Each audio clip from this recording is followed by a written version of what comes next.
Modern technology is impressive, and we're right to be impressed by the people who come up with it. However, the achievements of our ancestors using the materials available to them during their lifetimes are no less impressive. This video contains some ancient creations so incredible that they still leave scientists scratching their heads today. A stunning discovery on the banks of the Kalambo River, bordering Zambia and Tanzania, has shed light on the ingenuity of our human ancestors.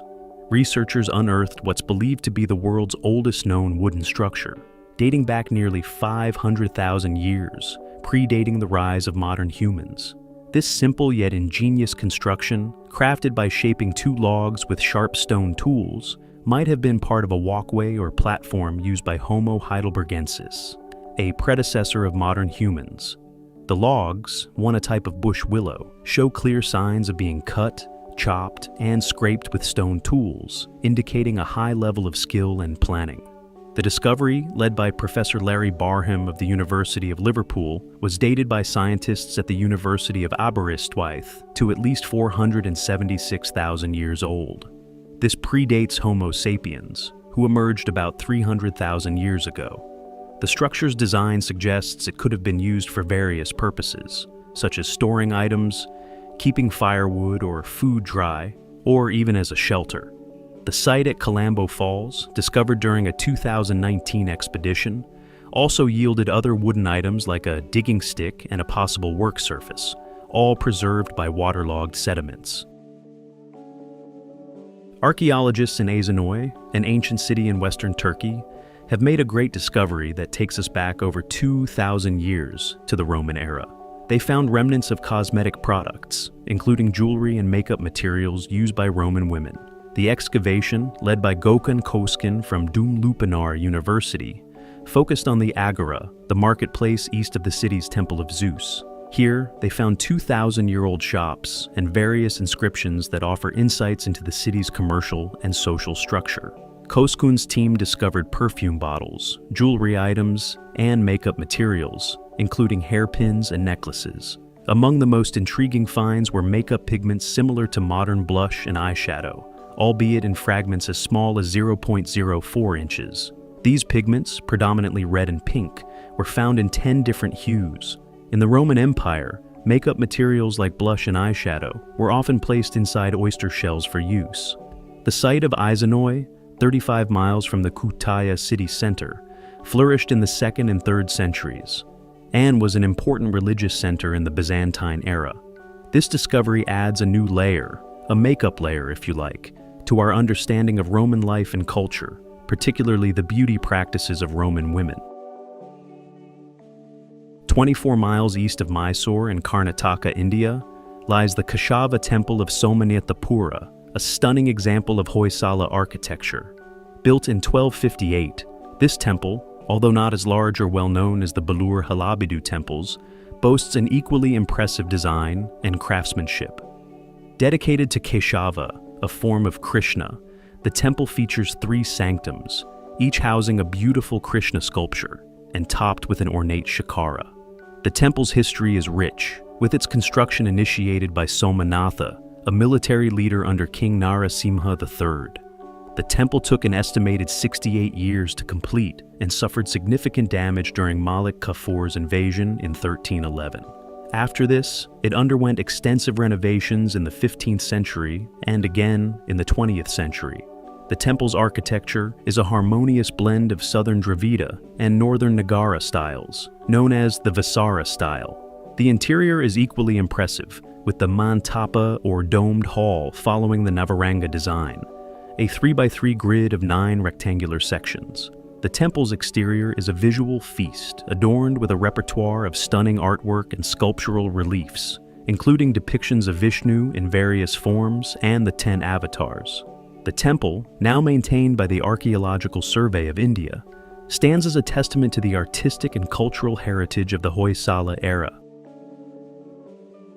Our next story is that of a fascinating discovery in Vingrom, just outside Lillehammer in Norway. There, archaeologists have unearthed 5 incredibly delicate gold squares, each about the size of a fingernail and as thin as paper or aluminum foil. These tiny treasures, dating back to Norway's Merovingian period of 550 to 793, are stamped with intricate figures of men and women in elegant attire facing each other. The level of detail in these motifs is astonishing, with the figures often adorned in jewelry and depicted in various poses, holding items like drinking cups, wands, or rings. These gold squares are not just beautiful artifacts. They offer a unique window into the costuming and iconography of the time.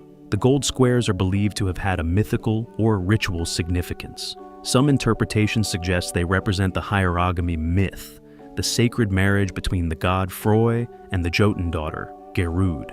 They might have been used in wedding celebrations or fertility rituals, or even as symbols of the ruling family's power and heritage. The discovery was made during excavations along the E6 highway, where previous digs had uncovered 30 similar gold squares near a god's court, an ancient place of worship found in 1993. This building, no more than 50 feet long, was likely used solely for ritual purposes. Another recent discovery has shed light on the artistic inclinations of our ancient human relatives, specifically Homo erectus, who lived around 1.4 million years ago.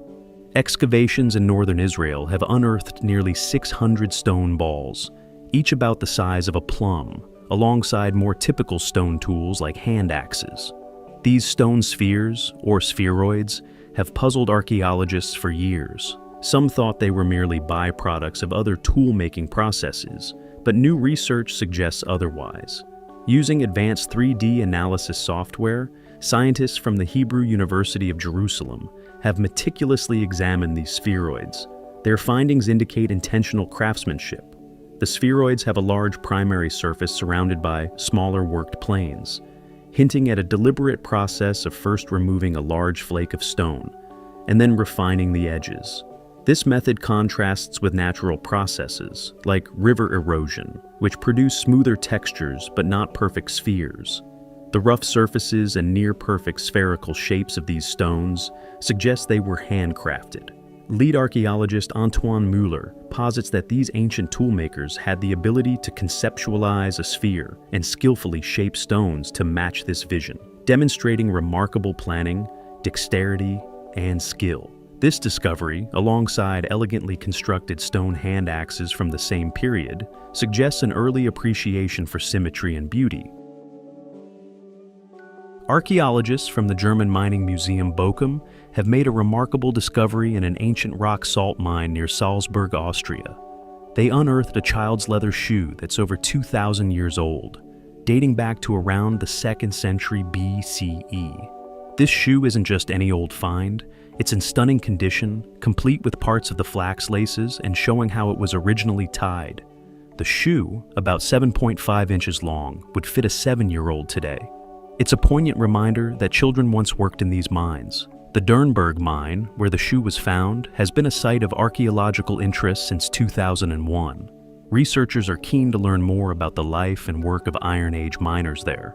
The salt in the mine has a preservative effect, allowing organic materials like leather and wood to survive for millennia. Alongside the shoe, the team found other organic remains, including a wooden shovel and a piece of fur with lacing, possibly from a hood. This discovery offers a rare glimpse into the lives of those ancient miners, providing invaluable information for scientific study. The ongoing excavations aim to uncover more about the extent of the mine and the miner's way of life, offering insights into a past that remains largely unexplored. Spanish archaeologists have recently made an enlightening discovery in Merida, Spain, digging out the ruins of a well-preserved Roman bathhouse dating back 2,000 years. This exciting find was made while excavating the house of the amphitheater, a grand Roman residence known for its proximity to a gladiatorial amphitheater. Among the treasures found were practically intact iron window bars, a rare find given the tendency of such materials to deteriorate over time. These bars were located in the apoditerium, essentially a changing room in Roman bathhouses. The discovery is significant as it sheds light on Roman construction techniques and their use of iron and steel. The baths themselves, believed to be part of a private residence, were lavishly decorated with marble, moldings, and paintings, reflecting the opulence of Roman domestic architecture. The absence of a pool, typically found adjacent to Roman baths, suggests there's still more to explore. This site, part of the Archaeological Ensemble of Merida, a UNESCO World Heritage Site, offers a glimpse into the life of Roman citizens in ancient Spain and stands as a testament to the enduring legacy of Roman architecture and urban planning. Our next discovery takes us to a bat cave in southern Spain, where researchers have found sandals that might just be the oldest footwear found in Europe. These ancient sandals, estimated to be around 6,200 years old, were discovered at the Cueva de los Murciélagos near Granada. This site, known for its hunter-gatherer burial grounds, has yielded not just sandals but also baskets and tools, all much older than previously thought. The items, including 22 sandals made from esparto, a type of grass, were dated using radiocarbon techniques. The craftsmanship of these items, especially the basketry, challenges our assumptions about the technological capabilities of pre-agricultural communities in southern Europe. The process of making these items was intricate, involving drying the grass for up to a month and then rehydrating it for a day to make it pliable. This discovery not only sheds light on ancient footwear, but also highlights a long-standing tradition of esparto grass craftsmanship in the Iberian Peninsula, a tradition that continues to this day. The sandals from this cave represent the earliest and most diverse collection of prehistoric footwear in Europe, offering a unique glimpse into the lives and skills of our ancient ancestors. There's something a little grisly about our next find, which comes from the archaeological zone of Palenque in southern Mexico.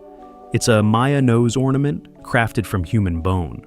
This small, intricately carved piece measures about 2.5 inches long and 2 inches wide, was likely worn by priests and rulers during religious ceremonies to represent Ki Awil, the Mayan god of maize and fertility. The ornament, fashioned from the anterior section of a distal tibia, perfectly matches the natural crest of a nose, enhancing the wearer's profile to resemble an ear of corn. This aligns with the Maya elite's practice of cranial deformation, where they flattened and elongated infants' foreheads to mimic the shape of this god's head. The ornament's detailed carving features a man adorned with a headdress, wristbands, a necklace, and earplugs, holding a rod with a skull atop a cloth bundle. This imagery, along with the ornament's discovery in a ritual deposit under a stucco floor, highlights its significance in Mayan culture, particularly among the elite, as evidenced by its presence in several sculptural representations across Palenque. This find not only offers insight into ancient Mayan religious practices, but also underscores the sophistication of their artistic craftsmanship. Our next remarkable discovery story takes us back to Turkey, where archaeologists have found a 3,800-year-old cuneiform clay tablet. This ancient artifact was unearthed during restoration work following massive earthquakes in the region earlier this year. The tablet, inscribed in the Akkadian language, was found in the nearly 4,000-year-old Akana tumulus in Hatay province. The site, damaged by the earthquakes, was identified as Alalak, the capital of the Mukish kingdom, during the Middle and Late Bronze Ages. The tablet, remarkably intact, contains an agreement made by Yarim Lim, the first known king of Alalak, to purchase another city. This discovery is not just a testament to the preservation of history, but also a window into the economic and political structures of the time. It highlights the economic power of kings who could buy entire cities, and includes names of significant individuals who witnessed the sale. The tablet, once studied, will be transferred to a museum. This find is a unique example that helps decipher the economic structure of that period, the relationships between cities, and their economic and political models. It's a thrilling glimpse into a world thousands of years old, shedding light on the complexities and capabilities of ancient civilizations. To close, we dive into a remarkable military find off the coast of Marstrand, Sweden, an underwater discovery that rewrites part of naval warfare. A bronze cannon, less than 20 inches long, was found by a scuba diver at a depth of around 65 feet. Initially overlooked as an archaeological artifact, it was later identified as a 14th century shipboard cannon, potentially the oldest in Europe. What makes this find truly extraordinary is a piece of cloth, preserved by copper corrosion inside the cannon. This cloth, part of a cartouche that held the gunpowder, enabled radiocarbon dating, placing the cannon between 1285 and 1399. This redefines the timeline for European ship artillery, previously thought to date from the 15th to 16th centuries. The cannon, made from a copper alloy with a high lead content of 14%, suggests early artillery production was more experimental, lacking in-depth knowledge of materials. Analysis indicates the copper likely came from present-day Slovakia, with the lead possibly sourced from England or the Poland-Czech Republic border region. This discovery not only highlights the evolution of military technology, but also the tactical shift in naval battles during the late Middle Ages, where merchant ships increasingly armed themselves against pirates and hostile vessels. A delightful discovery has emerged from a Gloucestershire country house in England, where a letter penned by the esteemed 18th century writer, Dr. Samuel Johnson, was found hidden in a cupboard. This unexpected find occurred during a routine valuation by Chorley's auction specialists.